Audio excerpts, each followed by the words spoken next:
untuk mendengarkan ayat-ayat Allah Subhanahu wa taala dan hadis Rasulullah sallallahu alaihi wasallam. Semoga apa yang kita lakukan ini adalah bagian daripada berzikir kepada Allah Subhanahu wa taala. Kemudian salawat dan salam semoga senantiasa tercurahkan bagi junjungan alam Nabi kita yang mulia uswah dan qudwah kita bersama Muhammad bin Abdullah sallallahu alaihi wasallam. Ikhwatul Islam, kaum muslimin rahimani wa rahimakumullah. Kita mengetahui bahwa hukum Allah Subhanahu wa taala yang ada di dunia itu semuanya sama, berputar di antara itu dan itu saja. Begitu juga dengan dakwah para nabi dan para rasul, itu tidak jauh berbeda. Apa yang dulu terjadi di zaman para nabi sebelumnya, itu juga terjadi kepada baginda Rasulullah sallallahu alaihi wasallam. Kita contohkan misalnya ketika Nabi sedang beribadah di Ka'bah al-Musharrafah, tiba-tiba ada orang-orang Quraisy, mereka menghalangi dakwah Nabi, mereka ingin membunuh Nabi, mereka mencekik Nabi. Tiba-tiba Abu Bakar datang dari kejauhan sambil mengatakan, "Ataqtuluna rajulan an yaqula rabbi Allah." Wahai kalian orang-orang Quraisy, kenapa kalian menyakiti Muhammad? Apa salahnya? Apakah kalian akan membunuh seseorang yang mengatakan Rabbku adalah Allah? Kalimat yang diucapkan oleh Abu Bakar ini kalimat yang dulu juga diucapkan oleh orang-orang yang ada di zaman Nabi Musa. Perkataannya sama. Contoh yang lain misalnya, ketika Nabi Sallallahu Alaihi Wasallam berada di Mekah, kemudian Allah berikan kemenangan kepada kaum muslimin. Yang memimpin Mekah pada waktu itu adalah Abu Sufyan. Dan Abu Sufyan jika berada di Mekah, bagaimana cara dia minta maaf kepada Nabi Sallallahu Alaihi Wasallam? Dia minta maaf kepada Nabi dan mengucapkan apa yang diucapkan oleh saudara-saudara Nabi Yusuf kepada Nabi Yusuf. Sama. Karena yang memusuhi para Nabi dan para Rasul itu bukan orang lain. Siapa yang memusuhi Nabi Sallallahu Alaihi Wasallam? Keluarganya, dari kerabatnya. Siapa yang memusuhi Nabi Yusuf? Juga sama. Ketika Allah berikan kemenangan kepada Nabi dikala terjadi Fathu Mekah, datang Abu Sufyan sebagai seorang pemimpin. Dan dia ingin minta maaf kepada Nabi. Bahasa yang dia ucapkan oleh Abu Sufyan itu juga bahasa yang diucapkan oleh saudara-saudara Nabi Yusuf ketika mereka minta maaf kepada Nabi Yusuf. Saudara Nabi Yusuf mereka zalim kepada Nabi Yusuf, ingin membunuhnya, membuangnya, menjadikan dia sebagai seorang budak. Kemudian pada akhirnya diangkat derajatnya, dimuliakan dirinya, menjadi seorang yang terpandang di kota Mesir. Datang saudara-saudara yang minta maaf dan mengatakan, "Qalu tallahi laqad asarallahu alaina wa in kunna laqabidin." Mereka semuanya mengatakan, sesungguhnya Allah memberikan kelebihan kepadamu dan kami adalah orang-orang yang bersalah. Itu adalah cara minta maafnya keluarga Nabi Yusuf, saudara-saudara Nabi Yusuf kepada Nabi Yusuf. Dan kalimat ini pula lah yang diucapkan oleh Abu Sufyan ketika minta maaf kepada Nabi, "Tallahi laqad ansarakallahu alaina wa in kunna laqatiin." Wahai Muhammad, Allah berikan kelebihan kepadamu dan kami adalah orang-orang yang bersalah. Jawaban Nabi Yusuf itu juga jawaban Nabi sallallahu alaihi wasallam sama. Jadi para nabi di kota Islam, sunnatullah yang ada di dunia itu tidak akan berubah. Sehingga semakin banyak kita mengenal bagaimana perjuangan pengorbanan para nabi itu akan selalu terulang dan terulang. Pengorbanan Nabi Nuh, di mana dia mengatakan kepada kaumnya, "Wahai kaumku, kenapa kalian harus mendatangi laki-laki dan perempuan masih banyak?" Itu terulang dan akan selalu terulang. Perjuangan Nabi Syuaib, mereka mengatakan, "Wahai kaumku, jaga timbangan kalian, jangan curang." Itu akan selalu terulang dan terulang. Sehingga dakwah para nabi yang disebutkan oleh Allah Subhanahu wa taala dalam Al-Qur'an itu akan selalu terjadi dan terjadi lagi. Sehingga kenapa kita dianjurkan untuk membaca Al-Quran, kemudian mengetahui makna Al-Quran. Al-Quran itu ikhwatul Islam paling banyak bercerita. Maka 2/3 Al-Quran itu semuanya adalah cerita. Karena cerita itu akan berulang. Makanya sejarah itu adalah cerita lama dan dia akan selalu berulang lagi. Orang yang melupakan sejarah, terutama sejarah Al-Quran, sejarah para nabi, maka mereka akan terjatuh sebagaimana terjatuhnya orang-orang terdahulu. Salah satunya adalah dakwah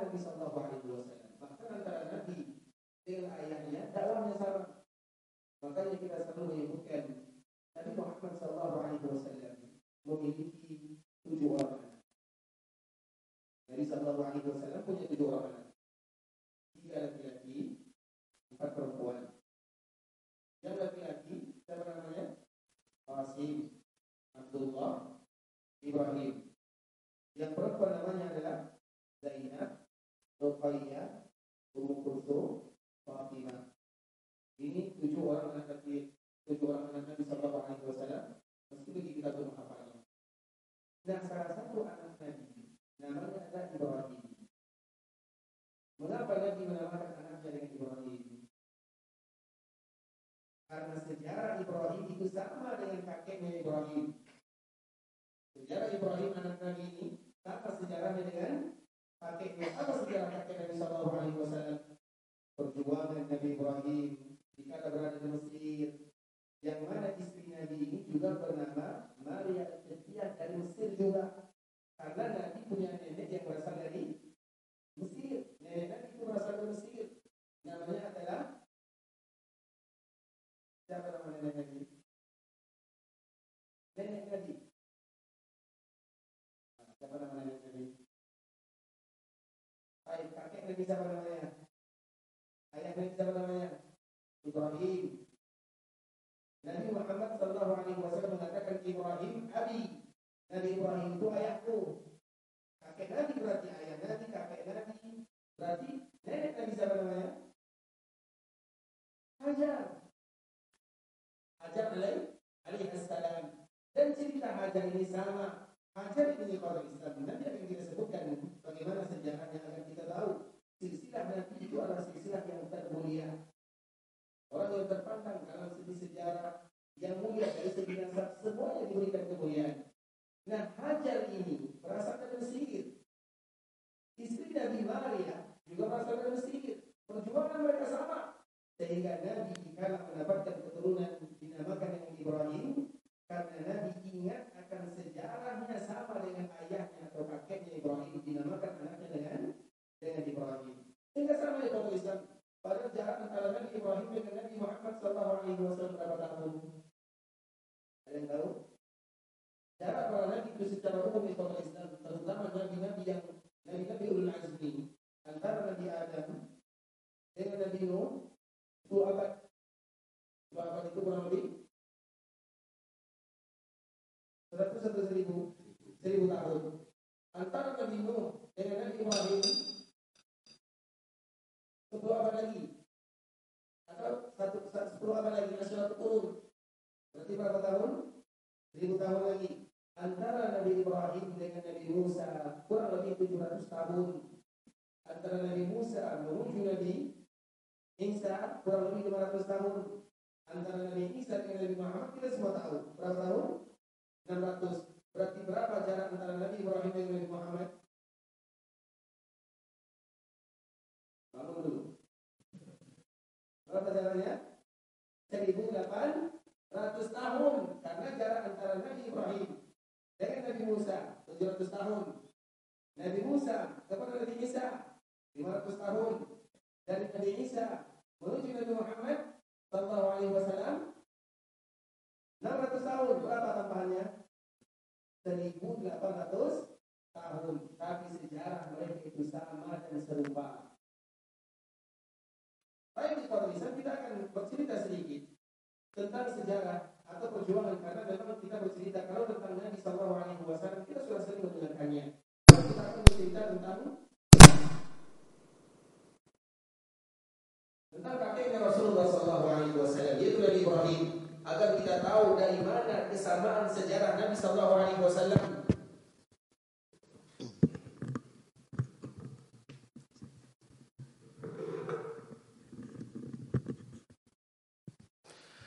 Agar kita tahu dari mana kesamaan Nabi Sallallahu Alaihi Wasallam dengan kakeknya, dengan ayahnya. Karena Nabi mengatakan, Ana da'watu abi Ibrahim.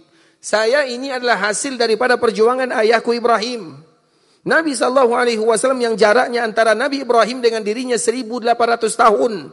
Tapi Nabi mengatakan, saya ini adalah hasil daripada doa ayahku Ibrahim. Padahal Nabi Ibrahim dengan Nabi Muhammad 1800 tahun. Itu bukan jarak yang singkat. Tapi Nabi selalu membanggakan ayahnya. Maka kadang-kadang istilah ayah yang dipakai oleh Nabi dalam Al-Quran, Itu yang dimaksud adalah Nabi Ibrahim. Salah satunya hadis ini.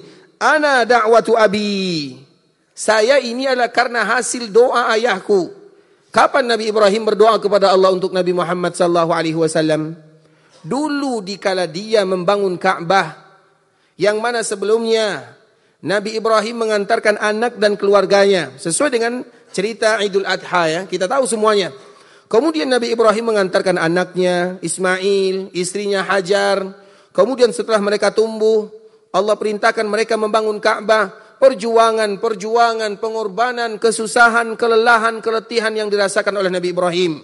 Kemudian selesai membangun Ka'bah, maka Nabi Ibrahim berdoa, Rabbana taqabbal minna innaka antas sami'ul alim. Itu doa Nabi Ibrahim yang pertama.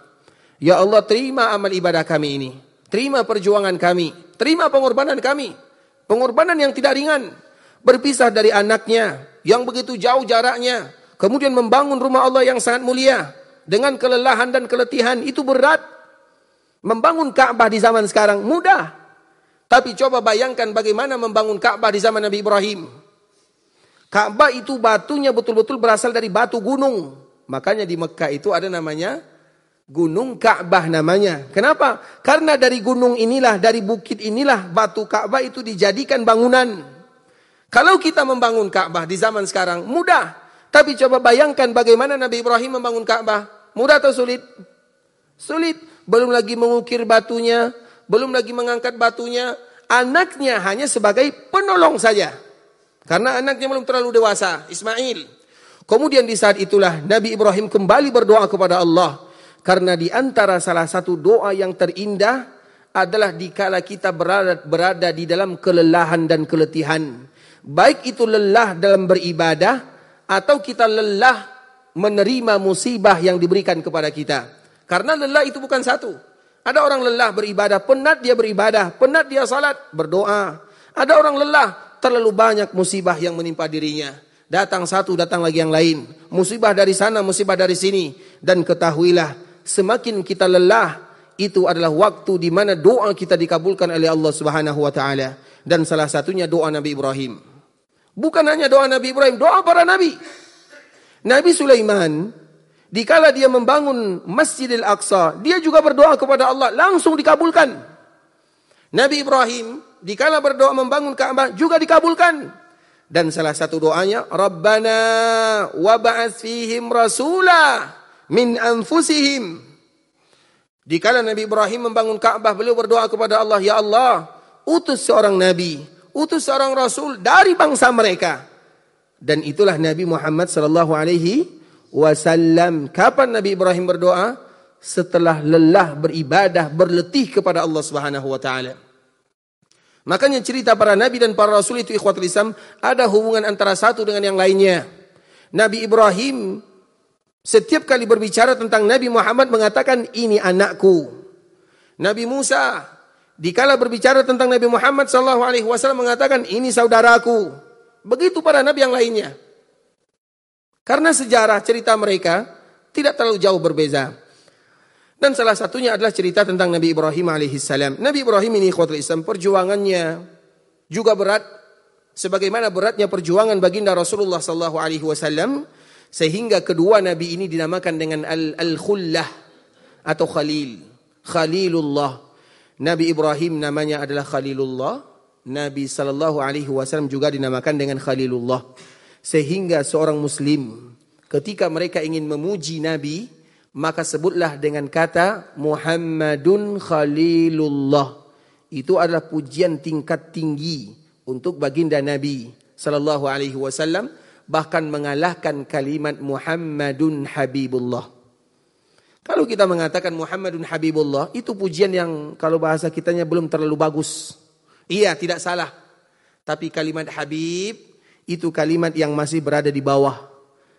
Kalimat yang paling tinggi adalah Khullah. Khullah itu artinya Khalil. Khalil itu adalah cinta yang paling tinggi diberikan oleh Allah kepada dua orang nabi ini. Makanya Nabi Muhammad disebut dengan Muhammadun Khalilullah.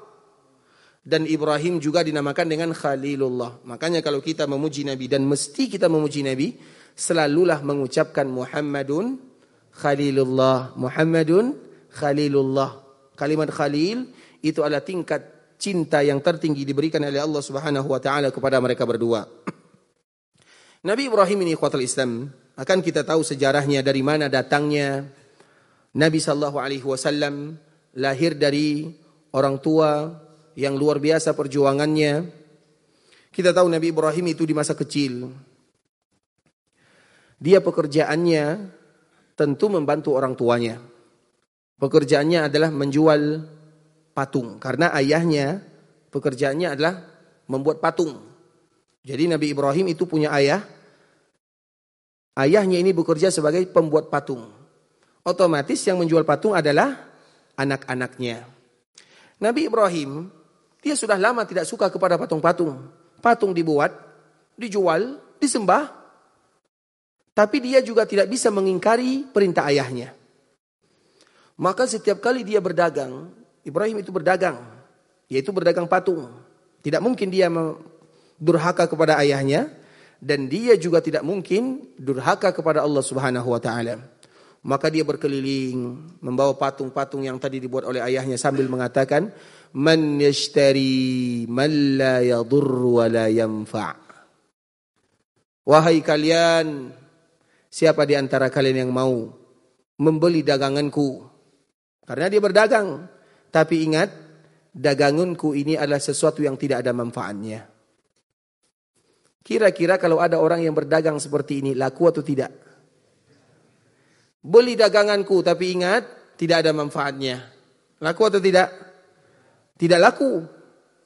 Begitu juga perdagangan Nabi Ibrahim, tidak laku-laku. Sehingga dikala berdagang dia tidak laku, maka ayahnya marah. Kenapa daganganmu tidak laku-laku? Karena dia tidak mungkin durhaka kepada orang tuanya dan tidak mungkin durhaka kepada Allah Subhanahu wa taala. Pekerjaan orang tuanya dilakukan, perintah orang tuanya dilakukan karena dia masih kecil dan dia juga tidak mensyirikatkan Allah Subhanahu wa taala. Maka di saat itulah dia berkeliling, man yashtari man la yadur wa la yanfa'. Siapa yang mau beli yang tidak ada manfaat dan mudaratnya? Tidak ada yang beli. Sehingga ayahnya tidak mau lagi suruh dia jualan. Pergilah kamu, tidak usah jualan. Karena tidak laku-laku. Kemudian ikhwatul Islam, Allah Subhanahu wa taala menceritakan sedikit di dalam Al-Qur'an ya, bagaimana perjuangan Nabi Ibrahim. Wa laqad ataina Ibrahima rusydahu min qablu wa kunna bihi alimin. Kami berikan kepada Nabi Ibrahim rusydun. Rusydun itu artinya adalah kepintaran, kejeniusan. Dan selalu kita mengatakan ikhwatul Islam, orang yang jenius, orang yang pintar adalah mereka yang jenius beribadah kepada Allah Subhanahu wa taala. Itu adalah orang yang paling jenius di dunia. Orang yang paling pintar, yang paling jenius adalah mereka yang sadar kalau mereka itu hamba Allah yang akan kembali kepada Allah. Itulah orang yang jenius. Makanya Allah menyebutkan kalimat jenius itu di dalam Al-Qur'an dengan istilah rusydun. Dan semua para nabi itu adalah rasyid. Maka di antara salah satu nama anak yang terbaik adalah Rashid. Jadi nanti kalau ada anak, lahir anak, dinamakan dengan Rashid. Rashid itu artinya adalah orang yang paling cerdas. Dan kecerdasannya adalah untuk beribadah kepada Allah Subhanahu wa ta'ala. Rashid namanya. Taib. Kemudian walaqad ataina Ibrahim rusydah. Kami memberikan kepada Ibrahim itu rusydun, pintar, cerdik.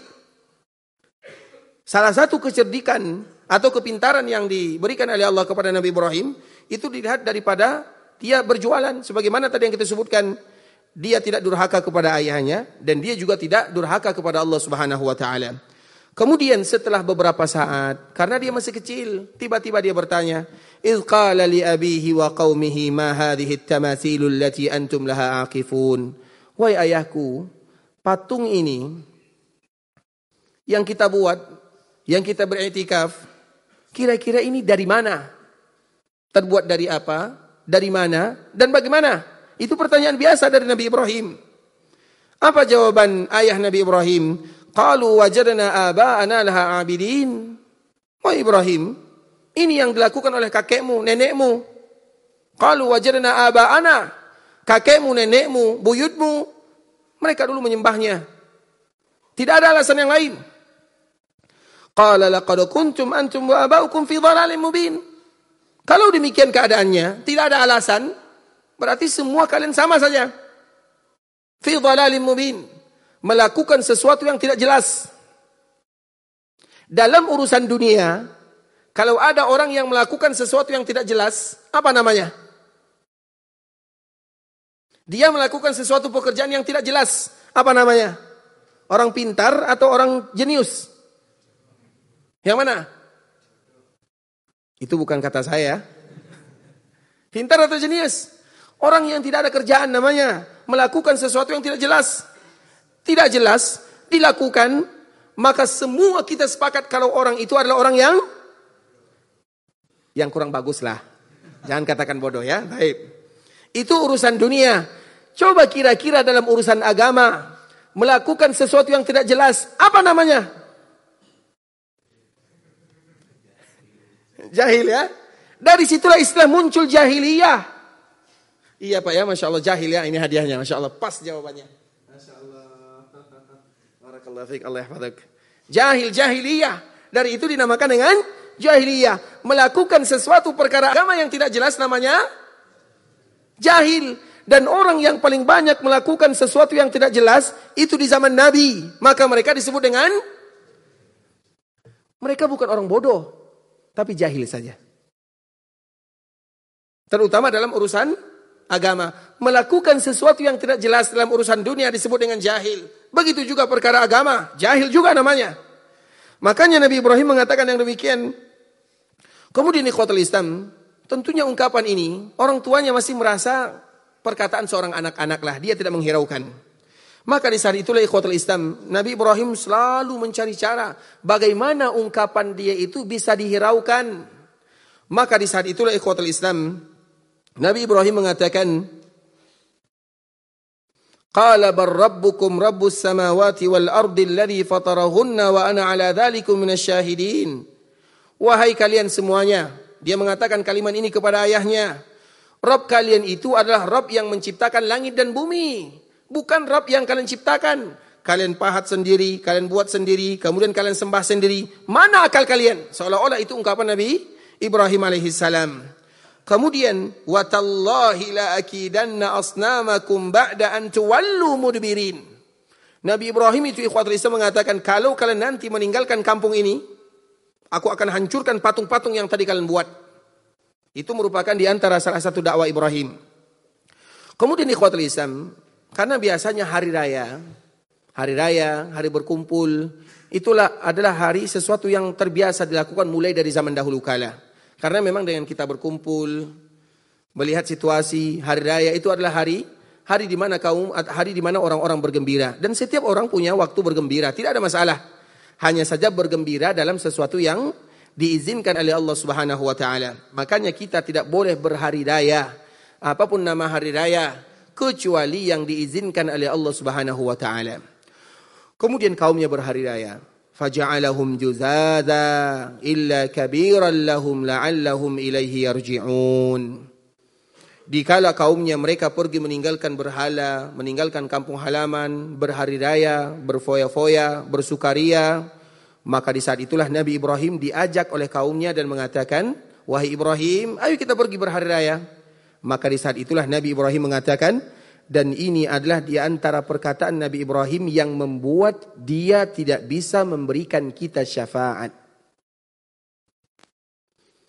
Nabi Ibrahim dibawa. Kemudian Nabi Ibrahim mengatakan, inni saqim. Faqala inni saqim. Aku ini tidak bisa pergi bersama kalian karena aku sedang sakit. Nabi Ibrahim sakit atau tidak? Tapi dia mengatakan dia sakit. Jujur atau dusta? Berani kita mengatakan Nabi Ibrahim dusta? Berani? Siapa yang berani angkat tangan? Saya tidak berani ya. Nabi Ibrahim jujur atau dusta? Jujur namanya tuh. Dia tidak sakit kemudian dia bilang sakit. Jujur atau dusta? Tidak jujur. Berarti tidak jujur itu apa namanya? Tidak jujur berarti apa? Politis ya? Tapi ikhwatul Islam, itulah yang disebutkan oleh istilah para ulama ya, tauriyah. Tauriyah itu dibilang jujur, tidak jujur. Dibilang tidak jujur, jujur. Dan itu adalah senjata yang harus diketahui oleh seorang laki-laki untuk bercerita kepada keluarganya. Bahkan kita selalu menyebutkan, karena kadang-kadang dengan kejujuran rumah tangga berantakan. Bisa dipahami? Makanya itu harus, laki-laki itu harus ahli. Ini gak ada ibu ya? Aman ya? Ada juga, gak jadi? Taib. Itu namanya tauriyah. Tauriyah itu artinya dia mengatakan, nanti bocor rahasia kita semua ya. Tauriyah itu ikhwatul Islam adalah mengatakan sesuatu yang tidak tepat demi kemaslahatan. Jadi bukan selalu berbohong ya. Tapi juga tidak disebut dengan bohong. Disebut dengan tauriyah. Tauriyah itu contoh misalnya. Kita di siang hari. Di siang hari misalnya jam-jam 11 lah. Ada orang yang bertanya, kamu sudah makan? Maka kita mengatakan sudah. Padahal kita belum makan. Makan siang maksudnya. Karena pertanyaannya jam 11. Ada kawan yang bertanya, apakah kamu sudah makan? Ayo kita makan. Dia mengatakan saya sudah makan. Yang dimaksud adalah makan pagi. Tapi pertanyaannya jam 11. Kalau pertanyaan jam 11 itu kira-kira makan apa? Makan siang. Tapi dia menjawab saya sudah makan. Maksud dia itu adalah makan pagi. Dia belum makan siang. Nah jawaban saya sudah makan ini jujur atau dusta? Jujur, jam 11. Dia belum makan jam 11. Jujur atau dusta? Lain yang dipahami, lain yang dimaksud. Dan itu penting sekali ikhwatul Islam, terutama dikala seseorang terjebak, itu istilahnya. Maka disebut dengan tauriyah. Tauriyah itu ikhwatul Islam tidak boleh dilakukan, selalu dilakukan tidak boleh. Kadang-kadang itu boleh dilakukan. Contoh misalnya kita pulang ke rumah. Sudah jam 1 malam, palu ada di belakang punggung. Contoh misalnya, dari mana? Maka dari situlah kita cari-cari tauriyah. Dan tauriyah itu ikhwatul Islam boleh pada keadaan-keadaan tertentu. Tapi itu tidak boleh untuk para nabi dan para rasul. Kalau sekiranya tauriyah saja menyebabkan Nabi Ibrahim tidak bisa memberikan syafaat kepada kita, bagaimana kita yang selalu berbohong siang dan malam? Kita satu hari berapa kali berbohong? Jadi perkara ini ikhwatul Islam karena tidak ada yang namanya nabi, jangankan berbohong, tauriyah saja tidak boleh kepada mereka. Padahal itu dibolehkan, tapi tidak boleh untuk menjaga kemuliaan para nabi dan para rasul. Tapi ikhwatul Islam, jadi Nabi Ibrahim itu dibawa, faqala inni saqim, aku sedang sakit. Nabi Ibrahim sehat, bahkan dia sudah bersiap-siap untuk menghancurkan berhala, sehat. Dari mana datang sakitnya? Nah, dikala Nabi Ibrahim mengatakan aku sakit, kaumnya tidak lagi mengajaknya, sakit selesai, sudah. Tapi Nabi Ibrahim yang bermaksud Nabi Ibrahim itu yang sakit itu hatinya. Aku sakit hati melihat kalian. Kenapa kalian bodoh, tidak mau beribadah kepada Allah?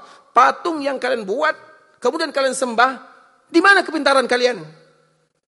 Jadi orang-orang dulu secara dunia, itu tidak ada yang bodoh. Kalau dibandingkan dengan orang-orang terdahulu dengan orang sekarang ikhwatul Islam, itu orang-orang terdahulu itu semuanya pintar-pintar.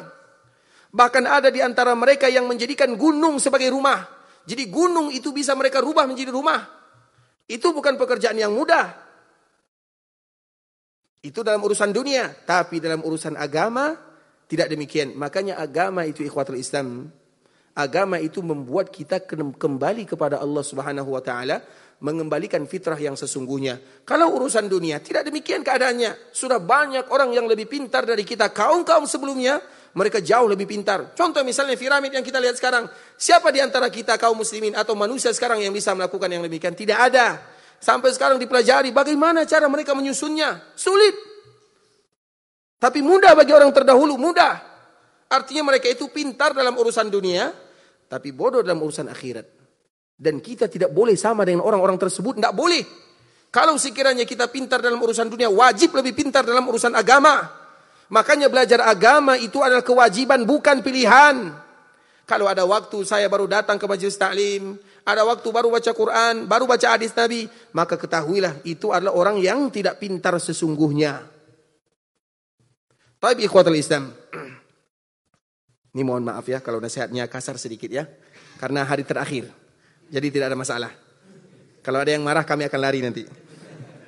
Baik, kita lanjutkan. Kemudian, faqala inni saqim. Saya ini sedang sakit. Yang sakit itu hatinya. Melihat kalian, kekufuran kalian, keingkaran kalian kepada Allah Azza wa Jal. Kemudian setelah kaumnya pergi, itu kedustaan atau tauriah Nabi Ibrahim yang pertama. Tauriah Nabi Ibrahim yang kedua adalah dikala bercerita tentang Hajar dan Sarah. Nabi Ibrahim itu ikhwatul Islam. Ini setelah yang ketiga ya. Nanti kita ceritakan yang ketiga. Atau yang ketiga dulu baru yang kedua. Ketika Nabi Ibrahim tidak diterima dakwahnya, maka dia hijrah. Dan tempat hijrah Nabi Ibrahim itu adalah Baitul Maqdis. Jadi Baitul Maqdis itu adalah tempat yang barokah.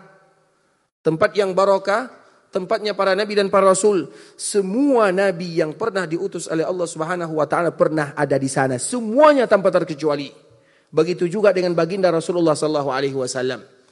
Nabi Ibrahim hijrahnya ke sana. Nabi Musa wafatnya di sana. Nabi Isa lahirnya di sana. Nabi Muhammad sallallahu alaihi wasallam Isra'nya juga ke sana. Maka disebut dengan Al-Ardul Mubarakah, bumi yang barakah. Karena dulu terjadi perkumpulan semua para nabi di sana. Semua para nabi yang Allah utus, semua para rasul, mereka berkumpul di sana, kemudian melakukan salat berjamaah. Yang menjadi imamnya adalah baginda Muhammad bin Abdullah sallallahu alaihi wasallam. Kapan terjadi?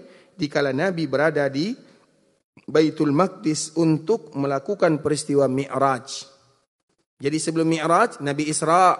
Dikala Isra, Nabi menjadi imam dulu. Siapa makmumnya? Semua para nabi dan para rasul. Dan itu tidak ada di daerah yang lain. Kemudian ikhwatul Islam, dikala Nabi Ibrahim hijrah ke sana bersama keluarganya Sarah. Karena Nabi Ibrahim setelah dakwahnya tidak diterima di suatu daerah, pergi ke daerah yang lain. Kemudian dari daerah sana, Nabi Ibrahim pergi ke daerah Mesir. Ketika sampai di daerah Mesir, qaddarallah, ada salah seorang raja yang jahat. Tidak boleh melihat wanita cantik kecuali dia akan menjadikan sebagai istrinya. Dan wanita yang paling cantik itu adalah ibunda kita Hawa, istrinya Nabi Adam, itu wanita yang paling cantik. Ibunda kita bersama. Kemudian sebahagian daripada kecantikan Hawa diberikan kepada Sarah, sebahagian kecil. Makanya nanti kalau ada istri kita yang bertanya, aku cantik atau tidak? Apa jawabannya? Jangan tauriah ya. Taib. Bilang saja cantik, selesai. Tapi wanita yang paling cantik itu adalah Sarah, Hawa yang pertama. Dan yang kedua itu adalah sebahagian kecil kecantikan Hawa diberikan kepada Sarah. Sarah itu tidak ada yang melihatnya kecuali akan salah satunya raja ini. Jadi ada dikala masuk ke Mesir, maka pasukan raja ini mengatakan, wahai baginda raja, ada salah seorang wanita yang paling cantik yang tidak pantas kecuali untukmu. Nabi Ibrahim sebagai rakyat biasa sulit untuk mengingkarinya. Dan dia dihadapkan dengan permasalahan yang berat. Maka di saat itulah Nabi Ibrahim mengatakan kepada istrinya, wahai istriku, nanti kalau sekiranya kamu ditangkap dan kamu ditanya, tadi yang bersama kamu itu siapa? Laki-laki itu siapa? Karena kalau Sarah mengatakan suamiku, tidak mungkin orang bersuami dijadikan istri.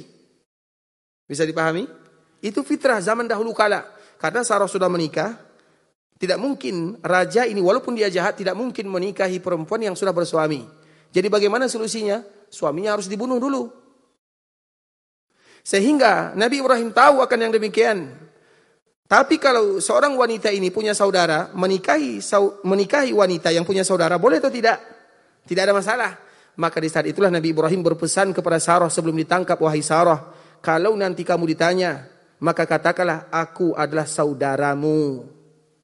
Jujur atau dusta? Yang tadi lagi tahu dia suaminya. Karena Ibrahim adalah suaminya. Tapi Nabi Ibrahim mengatakan, katakan aku ada saudaraku. Karena memang tidak ada kaum muslimin kecuali mereka berdua. Berarti mereka saudara sesama Islam. Kemudian Sarah itu ditangkap. Dihadapkan kepada baginda raja. Kemudian setelahnya ikhwatul Islam, baginda raja ingin menghampirinya. Setiap kali ingin menghampirinya, maka tertahan. Badannya kaku, tidak bisa bergerak. Karena Allah yang menjaganya. Dan para nabi itu adalah mereka yang paling cemburu kepada keluarganya. Tidak mungkin keluarga Nabi Ibrahim ditangkap dan Nabi Ibrahim di luar tidak tahu apa yang terjadi. Maka di saat itulah Allah memperlihatkan kepada Nabi Ibrahim semua yang terjadi kepada keluarganya untuk menenangkan jiwanya. Sehingga CCTV ini sudah ada semenjak zaman dahulu kala. CCTV Allah kepada Nabi Ibrahim. Karena coba bayangkan ikhwatul Islam, istri kita ditangkap, kemudian kita tidak tahu bagaimana dan dibagaimanakan istri kita.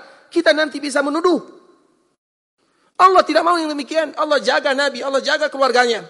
Sehingga dikala Sarah berada di sana, Allah perlihatkan semua yang terjadi kepada Nabi Ibrahim. Sehingga Nabi Ibrahim tahu apa yang terjadi. Istriku diapakan, dibagaimanakan. Karena bisa jadi ada tuduhan di belakang harinya. Maka Allah jaga yang demikian.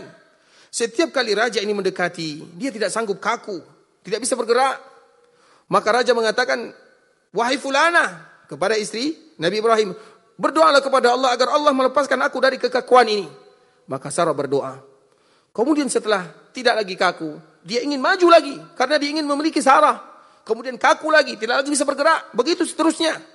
Kemudian setelah terjadi 3 kali, 4 kali yang demikian, maka baginda raja atau raja tersebut mengatakan, keluarkan dia. Yang kalian bawa ini bukan manusia, tapi jin. Akhirnya dikeluarkan. Tidak jadi, tidak diperlakukan dengan perlakuan yang buruk. Sehingga tenang hati Nabi Ibrahim. Dan dia tahu apa yang terjadi kepada keluarganya.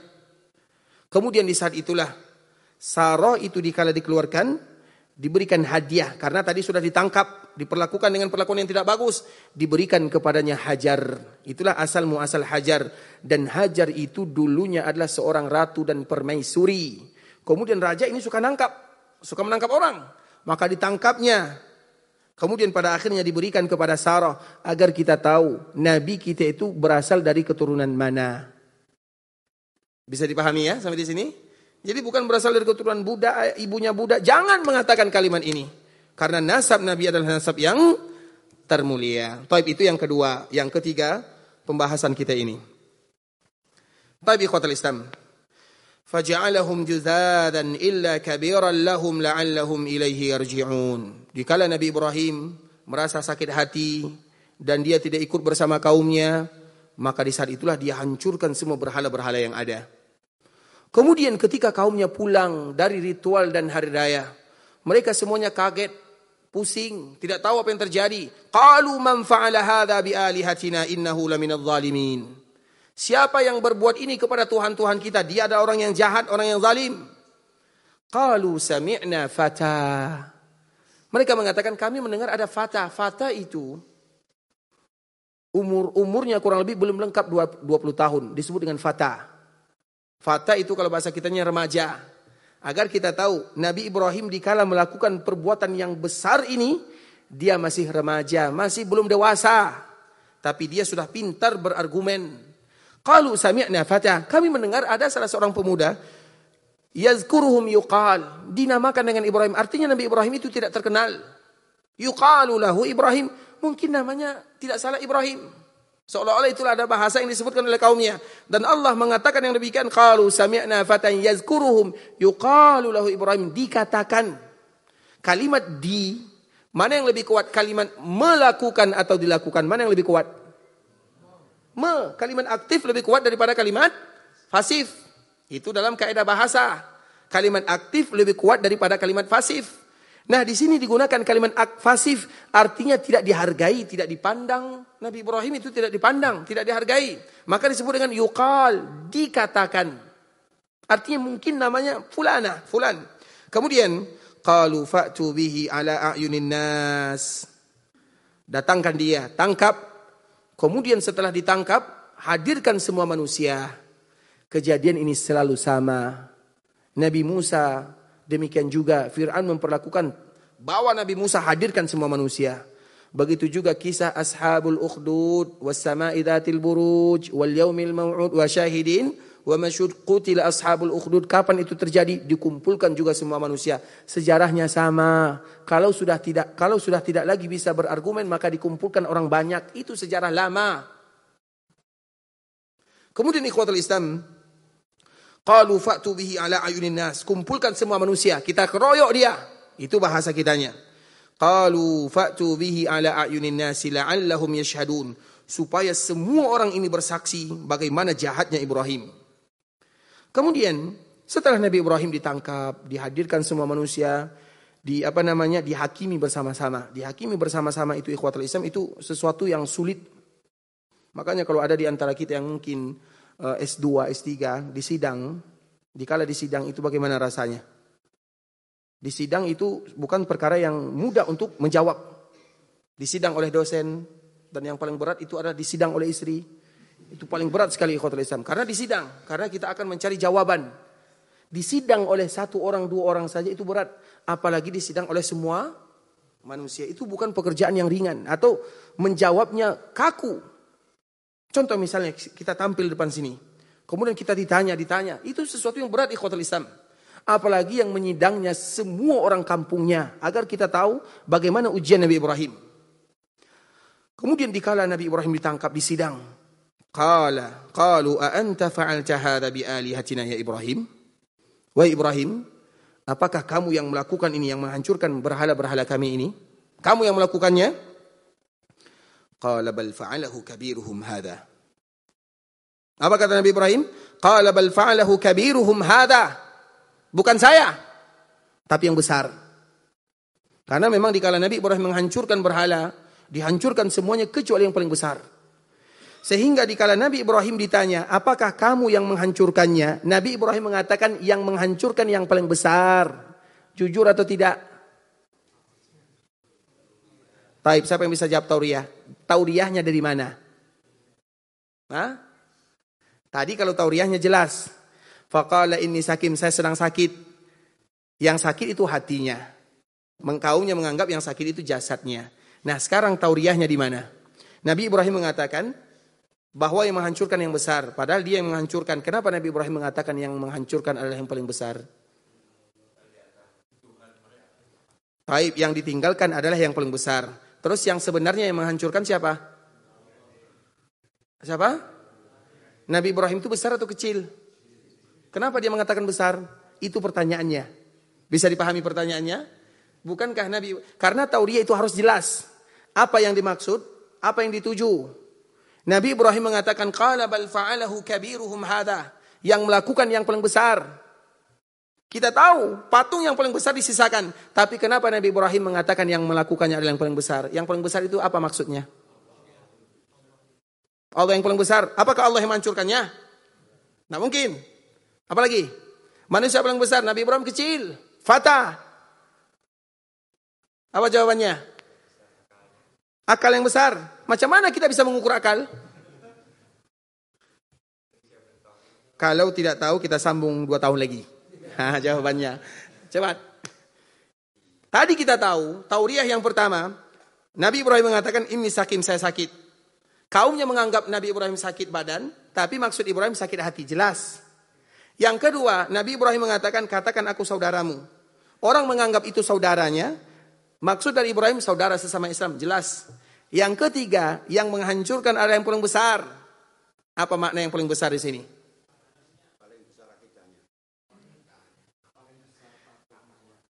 Patungnya sudah jelas, oke yang paling besar. Patungnya yang paling besar. Tapi Ibrahim yang dimaksud oleh Nabi Ibrahim yang paling besar yang mana? Kapaknya kecil. Enggak jelas.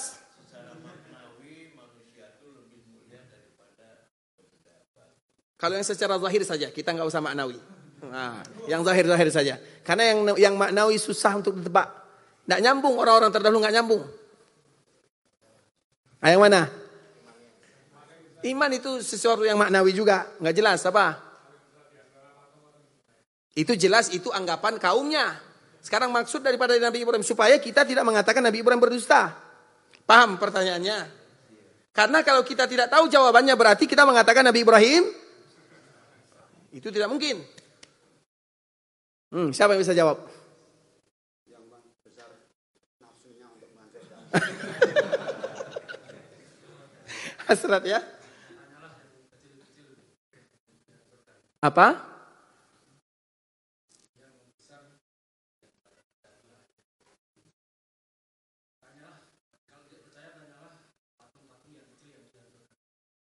Belum sampai ke sana pembahasannya. Terlalu jauh. Yang lain. Sebentar ya. Apa? Karena sangat mungkin patung yang besar itu menghancurkan patung-patung yang kecil. Dari mana letak jujurnya Nabi Ibrahim di situ? Bisa dipahami pertanyaannya? supaya kita mengatakan Nabi Ibrahim itu tidak dusta. Jadi jawabannya jangan kemana-mana dulu. Fokus kepada pertanyaan, silakan. Apa hubungannya dengan Nabi Ibrahim? Sudah mengaku? Apa? Keumumannya itu. Ini tidak boleh fitnah nih. Tidak boleh fitnah ya. Dan yang lain. Berarti fix ya tahun depannya atau 2 tahun lagi. Taib. Kita tutup sampai di sini. Taib. Makanya tadi perhatikan. Kalau kita tidur tidak tahu jawabannya. Kalau yang memperhatikan baik-baik maka dia akan tahu jawabannya. Daripada penasaran 2 tahun lagi susah ya. Taib. Nabi Ibrahim dikala ditanya. Qala bal fa'alahu kabiruhum hadha. Yang melakukan, yang menghancurkan itu yang paling besar. Dikala Nabi Ibrahim mengatakan yang paling besar, kaumnya tertuju kepada berhala yang besar. Karena memang tersisa satu yang besar. Jadi seolah-olah kaumnya menganggap yang menghancurkan itu adalah yang besar. Tapi Nabi Ibrahim, apa maksud yang dimaksud oleh Nabi Ibrahim yang paling besar? Nabi Ibrahim mengatakan, qala bal fa'alahu kabiruhum hadha. Yang melakukan, yang menghancurkan berhala itu yang paling besar. Ini. Tangan ini, kalau kita memegang sesuatu, tidak ada jempol, coba pegang sesuatu tanpa jempol. Ini apa namanya? Ini apa namanya? Ibu jari. Ibu. Biasanya istilah ibu kota, ibu pertiwi, ibu apa lagi? Ibu rumah tangga. Mana yang paling kuat? Ibu atau ayah? Mengaku saja. Ibu itu sesuatu yang luar biasa. Maka disebut dengan ibu. Artinya kalau ini tidak ada, kita tidak punya kekuatan. Bisa dipahami? Seolah-olah Nabi Ibrahim mengatakan, qala bal fa'alahu, seperti ini ya. Qala bal fa'alahu kabiruhum hadha. Nabi Ibrahim mengatakan yang melakukan yang paling besar, artinya ini yang melakukan. Tapi orang tidak paham. Mereka menganggap yang melakukan adalah berhalanya. Jelas? Jelas? Jadi yang besar itu yang mana? Nih. Supaya kita tidak menganggap Nabi Ibrahim itu berdusta. Karena itu tauriah. Paham sampai di sini ya? Sudah boleh bertanya nih? Boleh, silakan. Apa? Carilah sendiri ya. Nanti aja lah ya. Taib. Karena tafsirannya banyak ya. Karena tafsiran para ulama banyak ya. Taib. Cukuplah dulu sampai di sini ya, nanti lagi kita sambung karena waktu kita ini sedikit lagi. Barakallahu fikum ikhwatal Islam. Yang penting jawabannya sudah tahu ya. Sisa ceritanya mungkin semua kita juga sudah tahu, tapi ini adalah di antara bentuk di antara kecerdasan, kepintaran Nabi Ibrahim dan betul-betul kaedahnya, pelajaran yang bisa kita ambil pulang. Jangan kita hanya pintar dalam urusan dunia, tapi kita bodoh dalam urusan akhirat. Kita akan merugi untuk selama-lamanya. Kita tidak dilarang pintar dalam urusan dunia, tapi jangan kalah pintar dalam urusan agama. Orang yang paling pintar sesungguhnya adalah mereka yang paling pintar beribadah kepada Allah Subhanahu wa taala. Dan semoga kita hidup dalam keadaan beribadah, wafat dalam keadaan beribadah, dan semoga Allah kumpulkan kita bersama di dalam surga. Amin amin ya rabbal alamin. Kita cukupkan dulu sampai di sini ikhwatul Islam karena kami mohon maaf. Mungkin penerbangan tidak lama lagi dan kami minta izin undur diri ya. Sudah beberapa hari. Sudah berapa hari? Baru kemarin ya? Lupa. Sudah kemarin alhamdulillah kita bersama dan semoga kebersamaan kita ini diridai oleh Allah Subhanahu wa taala. Kalau sekiranya ada waktu, semoga Allah memberikan kepada kita kesempatan yang berikutnya untuk berjumpa. Kalau kita tidak berjumpa di dunia, semoga kita berjumpa di dalam surga Allah Subhanahu wa taala. Amin amin ya rabbal alamin. Subhanakallahumma bihamdika asyhadu an la ilaha illa anta astaghfiruka wa atubu ilaik. Wa sallallahu wa sallim ala nabiyyina wa habibina wa khalilina Muhammadin wa ala alihi wa sahbihi wa sallama tasliman katsira. Assalamualaikum warahmatullahi wabarakatuh.